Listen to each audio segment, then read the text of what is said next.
Sekarang ni cuma buat kerja-kerja kapung gitulah. Rumah PPRT, rumah penduduk miskin lah. Percuma. Elektrik bayar. Kena bayar. Kadang-kadang tu bayar, kadang-kadang tak bayar. Dalam 300 lebih itulah. Kadang-kadang kurang lagi pun ada, kadang lebih pada tu pun ada. Kalau kita pinjaman takut nak bayar, takut tak mampu. Ada kebajikan masyarakat. Ada. 235 untuk anak sekolah. Bila ada duit tu nak kena pandai lalulah bajet untuk anak-anak sekolah. Sebab anak sekolah pun dia makan dalam satu hari tu RM10 atau RM11 saja.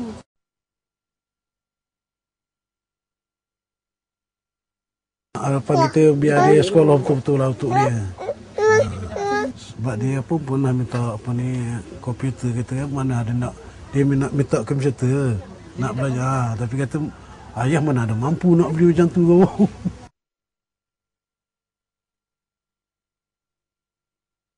Saya tak tumpu sangat pada tu. Saya tumpu kepada anak-anak. Saya dengar macam tu je selama lalu.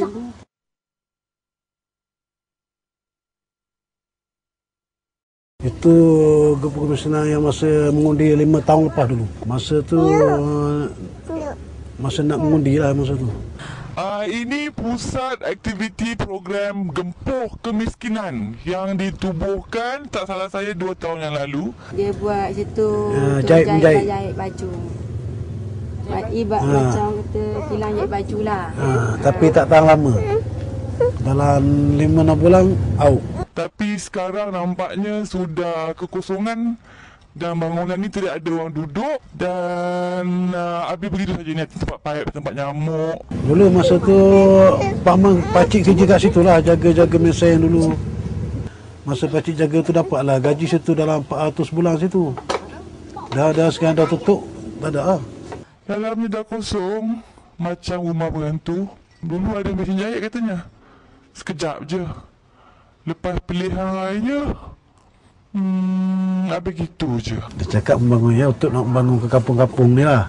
Tapi ya buat masa sekarang ni tak ada lagi lah kampung-kampung ni. Dan ini kawasan ni adalah kawasan Kuala Pahang. Kurang-kurangnya impiannya dah hapus tapi bendera masih berkibar.